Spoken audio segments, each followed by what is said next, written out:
Now we're going to move on to personality disorders. And there are 10 personality disorders. We're going to go through each of these in detail, but this is just to give you a real quick recap of what we're about to cover. The thing with these personality disorders is that they are consistent behavior patterns. It's not just like, oh, one time you didn't trust this guy because you didn't know him. It's persistent and consistent across the board. And it is making it so that your social interactions and interpersonal relationships don't flourish. So this isn't like, oh, one time a person steals a tube of lipstick from CVS, they must be histrionic personality disorder or something. This is something that's over a long period of time and it's unchangeable. So with personality disorders, it's not like, oh, you can cure it. It's more so you can treat it. First, we have paranoid personality disorder. This isn't full-on break from reality or psychosis like you see with schizophrenia, but it's still a constant worry or a constant feeling of people being against you, which can kind of get in the way of your interpersonal relationships, particularly when we talk about antisocial personality disorder. This deals with sociopaths and psychopaths. They lack the ability to feel other people's emotions. They lack the ability to feel empathy. They lack the ability to really inherently know the difference between right and wrong. They know this is good for me or this is bad for me, or this feels good or it doesn't feel good. They don't think about this is bad for someone else, or this might hurt somebody else. Now, just because someone has antisocial personality disorder does not mean that they're going to be a violent psychopath or that they're going to commit violent crimes. We do have a higher rate of sociopaths and psychopaths in jail, but we also have a very high rate of sociopaths in just day-to-day society, often filling roles as CEOs or other prominent businessmen. They have a lot of charisma. They don't have a lot of moral quandaries when it comes to, doing whatever it takes to get ahead. And so some of that behavior is actually beneficial to them economically. So just because someone has antisocial personality disorder doesn't necessarily mean, oh, they're going to murder me and eat my brain, right? That's more so in like the psychopath level of violent criminals who feel a need or an urge to complete those sorts of actions. So if you're interested in watching like Silence of the Lamb for your project, that's where this would fall in with the antisocial personality disorder. The histrionic personality disorder is kind of gender biased. I always put histrionic and narcissistic personality disorders together, but typically women tend to be diagnosed with histrionic personality disorder and men tend to be diagnosed with narcissistic personality disorder. With histrionic personality disorder, a person tends to be very dramatic, very excessively emotional. They want to be the center of attention all the time, and they may be sexually provocative or inappropriate. Narcissistic personality disorder is, I am God, you should treat me like I'm God. I'm more important and special than everybody else. Borderline personality disorder, people often confuse with bipolar disorder. Borderline personality disorder is when you go through those rapid cycles. You could be like very, very affectionate 1 hour, and then the next hour you're very distant and cold, or you can be very happy and active, and then the next you're angry and like yelling. That's where we get the borderline personality disorder. Schizoid personality disorder is when you have an extreme lack in interpersonal relationships. You don't want to communicate with anybody. You don't want to have a partner. You just want to be by yourself and people leave you alone. The kind of like, get off my lawn sort of mentality. The schizotypal is the less severe version of that. That's where you're socially isolated, but also like a little bit eccentric. So think like a hermit in the woods or like a wizard or something where they just feel like a little bit off and they don't actively seek out other people, but it's not necessarily like I can't have any contact with anyone ever. Avoidant personality disorder, it's going to relate to having a lot of feelings of shame and anxiety and inadequacy. So very, very low self-esteem. So they'll try to avoid relationships or avoid interactions with others because of that. Dependent personality disorder is when we get codependent relationships. The dependent personality disorders and the antisocial personality disorders kind of like draw themselves together. Also like narcissistic personality disorder. Because a dependent personality disorder sees themselves as childlike and they see others as powerful. While someone with narcissistic personality disorder would agree. They would say, yes, I am powerful and you are a child, I should be in charge. So you have the dominant and subservient relationships between the two. So some of these personality traits or disorders actually magnetize towards each other and result in codependent relationships. Then the obsessive compulsive personality disorder. This is different from the anxiety disorder. Remember, with OCD, you have a fear of something happening, like a fear of germs, and so you obsessively wash your hands or do something a certain number of times. With obsessive personality disorder, this is where you have to have everything a certain way. That's where you see like the orderly, like the desk, everything's in the right place, or the hangers are exactly 1 inch apart. They conform rigidly to rules. There is no shades of gray. It's just clear black and white. It either is or it isn't. That sort of mentality. So with paranoid personality disorder, it's exactly what it sounds like. You think people are out to get you. Not that you're having hallucinations about it, but more so that you just think that people are inherently trying to take advantage of you. Now, this is more commonly seen in men than in women. And remember, this has to be something that is consistent, really seeing that kind of threat everywhere. Schizoid personality disorder. This is when somebody exhibits eccentric or odd behaviors. They can be emotionless or disengaged. Okay, odd behaviors, eccentric behaviors. My favorite example of this is Gollum from Lord of the Rings. Y'all know the guy that goes like, "My precious." He's very eccentric. He lives in a cave and he eats fish raw. So he's going to fall under this category, although he does have some extreme emotions when he talks to himself in the movie with the different personalities that he has. The next personality disorder with histrionic personality disorder, I just kind of think Michael Scott. Y'all know Michael Scott from The Office? He wants all the attention. He behaves inappropriately, makes all the "that's what she said" jokes, like he makes like the sexual innuendo jokes all the time, and he has extreme emotion. So this is what I think of when I think the histrionic personality disorder. So even though this is overdiagnosed in women, clearly we see some examples of people from the male gender showing these same behaviors. As opposed to narcissistic personality disorder, which is, I think that I'm more important than everybody else, and I should be treated as such. This is where you believe you're more important than you are, to the point that you think everybody should treat you in that way. Now, what's interesting about this is the etiology of how is it that a person develops narcissistic personality disorder? Well, in childhood, it could be a result of being given too much attention. So like helicopter parents, your parents are telling you that you're the best thing ever and that everyone should treat you like you are, versus your parents not paying attention to you. So it's two ends of the spectrum, either paying too much attention to your child and not letting them develop any skills for themselves and expect everything to be handed to them, like a little bit bratty, versus completely ignoring them and giving them the cold shoulder so that they turn and look for that kind of boost to their self-esteem of, I need people to pay attention to me and to treat me like I'm special. Within the Schoology page, I have this activity for y'all to complete if you want to rate yourself on the major traits of narcissism. It's like a little quiz, like the personality quiz that you took for Wellness Wednesday. Remember that the main characteristics of someone with a narcissistic personality disorder is a lack of empathy, an inflated self-image, inflated self-worth, a deep need for attention and adoration and affection, and an inability to handle criticism. So this is a little bit different from sociopaths. Like with antisocial personality disorder, the narcissists do show a decreased ability to feel empathy for others, but they also are more attention seeking with that. So they want to be the center of attention. They want to be the most important person in the room, and you can't criticize them or else they will fly off the handle. So some extreme emotions there. So the next thing that was on our list was borderline personality disorder. Now, this is the one that people always confuse with bipolar. Just yesterday, somebody told me, oh, so-and-so is so bipolar. 1 minute they're happy and excited, and then the next moment they're screaming your head off or biting your head off, all this stuff. And I'm like, actually, that's borderline personality disorder, not bipolar. Y'all may remember that with bipolar disorder, it's where you have manic phases or manic episodes for extended periods of time, not just like, 1 hour you're in a manic phase and then the next hour you're in a depressive phase, but more so lasting for weeks or even months. Borderline personality is when you rapidly cycle through those emotions.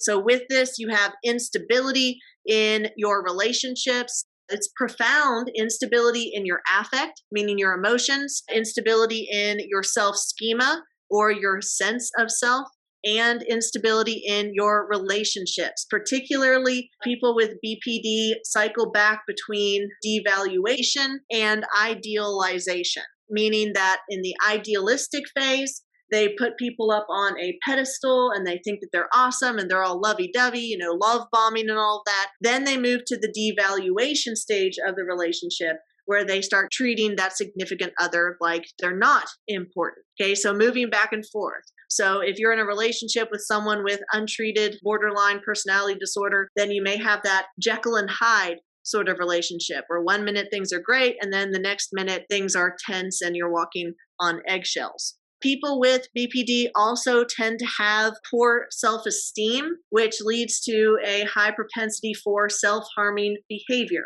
So like behaviors like cutting behaviors or drug and alcohol abuse. And they can make some pretty complicated decisions when it comes to impulses. So you have a higher rate of self-harm, a higher rate of self-mutilation, higher rates of childhood abuse. Basically, you get this idea of thinking that is split. It's split between black and white. So you have unstable, emotional, volatile states, unstable relationships, and poor impulse control. That stems towards devaluation of yourself, but also devaluation of others as you go back and forth between those relationships. So this is the one that people most often get confused with bipolar disorder. So it's important to note that with borderline personality disorder, the emotions are very unstable and volatile. With bipolar disorder, you have extended periods of time when someone's in a manic episode or in a depressive episode.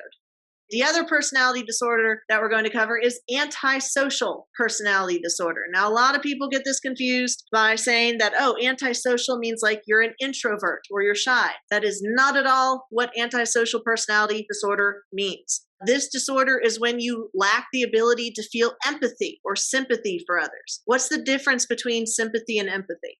Yes, Terrence.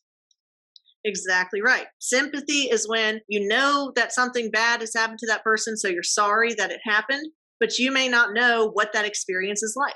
Like if you have a friend whose parents are going through a divorce and your parents haven't gone through a divorce, then you can be like, I can sympathize with you, but I don't know what it's like. If you empathize, then that means you've gone through that experience or you're familiar with that experience, and so you're able to understand it on a deeper level. With antisocial personality, sociopaths and psychopaths, they lack that ability. They have a lack of conscience. They can do wrong because they don't feel any feelings of shame or guilt or empathy towards others that they may have wronged. And so they don't understand that basic fundamental of human emotions of shame and guilt to monitor their behavior. So now their behavior is based entirely on what they want and if they can get it. So sometimes this behavior can be adaptive. We do see a high percentage of CEOs falling on the antisocial spectrum of sociopathy. Remember, just because someone has antisocial personality disorder does not mean that they're a criminal or that they're going to hurt people on purpose or that they're going to be violent or eat people like Jeffrey Dahmer. It simply means that they lack the ability to feel the same emotions of empathy and guilt. So they can learn those emotions. They can learn how to blend in and how to function in society like others, but they still lack the genuine experience of those emotions. So not everyone who is a sociopath is going to try to kill you or try to assault you or something. So many famous billionaires are sociopaths because they have what it takes to make the decisions that make them money, even if it costs other people stress or unfortunate events. They also fail to conform to social norms and to laws, so they fail to conform to society as a whole, hence the term anti-social. It doesn't have to do with their personality being friendly or outgoing. It has to do with whether or not they can function within society, or do they end up breaking society's rules. So with that lack of remorse and guilt, they can become very deceitful or irresponsible. They can be aggressive or fearless and tend to exploit others. So we do see a higher percentage of sociopaths in the criminal population as well, but not all sociopaths are criminal. Now, the differentiation between sociopath and psychopath is that psychopaths are a small subset of sociopaths. Most sociopaths are not violent individuals. They're more like white-collar crime, fraud, things like that, dealing with money, because they can benefit from it. Think about the cost-risk analysis. If you murder somebody, there's big risk in that. You could go to jail. You don't get a lot out of it. But if you steal people's pensions, less likely that you're going to go away for life. So most sociopaths are going to deal in those non-violent crimes. There's a small subset of them known as psychopaths. So murderers like Charles Manson, he tried to instigate a race war known as Helter Skelter, where he had a family murdered by his cult followers. I think he died in prison recently. He also got married in prison, which is there are just some people that just write to serial killers and they're like, hey, how you spell your number? So slide into the DMs of a sociopath. And the other famous serial killers like Ted Bundy, although Ted Bundy probably had more of a narcissistic personality disorder coupled with an antisocial personality disorder. John Wayne Gacy, all of these different things where they basically have expressed, when people have studied their brains and studied, why they did what they did, they've expressed that they lack the ability to feel what others feel. And so that allows them to engage in antisocial behavior. Now, this personality disorder is going to be more common in men than in women. I think it's less than 1% of the population are female sociopaths, so it's much more commonly found in the male gender. As to why sociopaths and psychopaths lack the ability to feel empathy, it's tied to lower levels of gray matter. Y'all may remember that gray matter does a lot of the functioning in your brain when it comes to processing with your neurons. So we see this biological link. Here we see PET scans showing the activity in the brain that shows that in a murderer's frontal cortex, they have less activity. What does your frontal lobe do in your brain? Yeah, it helps with thinking, it helps with making decisions, it helps with judgments. And so if you have decreased activity in your frontal lobe, then that's going to mean that you're going to be more impulsive, that you're not going to restrain yourself as often. So we do see that kind of problematic behavior. Now, there is no cure for antisocial personality disorder. There's no way to implant them with a new limbic system that can make them process emotions like empathy and sympathy and regret and shame and guilt. However, this does not mean that we cannot work with a prognosis or work with different therapies in order to decrease the harm that could come from this disorder. So with therapy, a person with sociopathy can learn how to blend in. They can learn how to be effective mimics, so that they don't ostracize themselves from others, or they can learn the difference between right and wrong logically, even if they can't feel it intuitively. And so these therapies can help with promoting that sort of behavior, even if the thought process isn't genuine. So a lot of people with sociopathy can be very charming and charismatic. They can get people to follow them. They can become like cult leaders. And it's because they're able to mimic other people's feelings without having to suffer the actual feelings themselves. So cognitive therapy or cognitive behavioral therapy, this is dealing with listening to people's thoughts and how they think and why they think the way that they do. So explaining to someone with sociopathy how their behavior affects other people, and not necessarily saying, oh, well, it's not because you don't want to hurt other people, but more so saying, look at how this could negatively affect you. If you cause harm to somebody else, like you steal from them, then you could get caught. You could go to jail. So maybe you should change your behavior to not steal things because of the consequences. So it's more black and white rather than moral. The humanistic therapy, the ideal of ideal self versus real self, that might not be as effective because of the lack of those fundamental emotions. And then psychoanalytic therapy with free association, just basically talking about what's in your head to put it into words and then able to raise your unconscious and subconscious to the conscious level. In terms of medication that can be used to treat personality disorders, Anti-anxiety drugs can be very helpful with borderline personality disorder because of the issues with low self-esteem and ineffective judgment making and decision making. It can slow the brain down, so it can help with those kind of manic behaviors that result in borderline personality disorder. So Xanax, Ativan, Valium, all of those types of benzos act as depressants on the sympathetic nervous system. But again, treatment always varies. There's no one set treatment for anything in the DSM. It's very open-ended because it's not one size fits all. Now, the issue with the biomedical approach is that you have a high risk of addiction, both physical addiction and psychological addiction. Using these benzos as a coping mechanisms to shut down your emotions, or if you're prescribed antidepressants like SSRIs, if you try to go off of those SSRIs, you can go through a period of withdrawal. Now, serotonin withdrawal is not fun. You basically feel like a wet paper towel. You can't feel anything other than just a heaviness. You don't want to move. You feel nauseous. You get headaches. So it's just like if you're going through a withdrawal for a drug, but your brain is reacting to the lack of that serotonin inhibitor. And so that's going to lead to some negative side effects. So it's always important not to quit your medication cold turkey. Be consistent with the medication. And if you feel like you want to change the medication, then you need to make sure that it's done under a doctor's care, because suicidal ideation can also increase with drastic changes in this biomedical model. So if you're on a medication like a serotonin reuptake inhibitor, and then you stop taking it suddenly, that can mess up your mood even more. With avoidant personality disorder, which anxiety is a big part of avoidant personality disorder, it's exactly what it sounds like.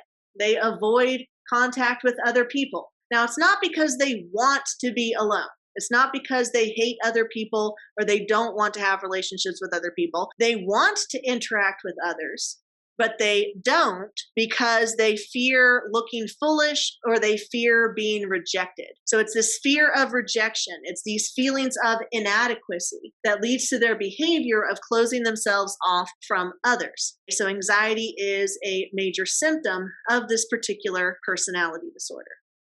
So looking at the percentage of Americans who have ever experienced psychological disorders, this breaks it down by ethnicity as well as by gender. For the most part, you're going to see women having a higher rate of experience with psychological disorders, with the exception of addiction. Addiction are going to have a much higher percentage in the male gender for addiction. Then with ethnicity, you're going to see that even though the white population makes up the majority of at least the United States population, you see that people of color suffer a lot of symptoms and experiences with mental illness.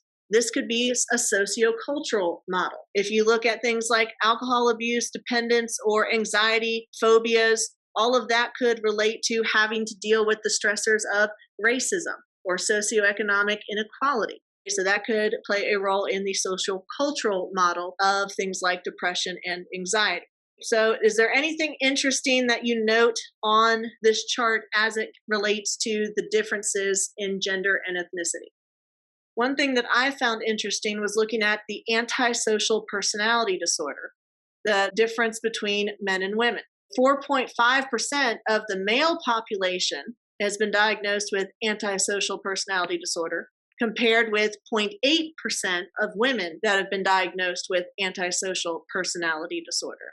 It'd be interesting to see also the levels of diagnoses with narcissistic personality disorder versus histrionic personality disorder, since women tend to be diagnosed more with the histrionic personality disorder and men tend to be diagnosed more with narcissists.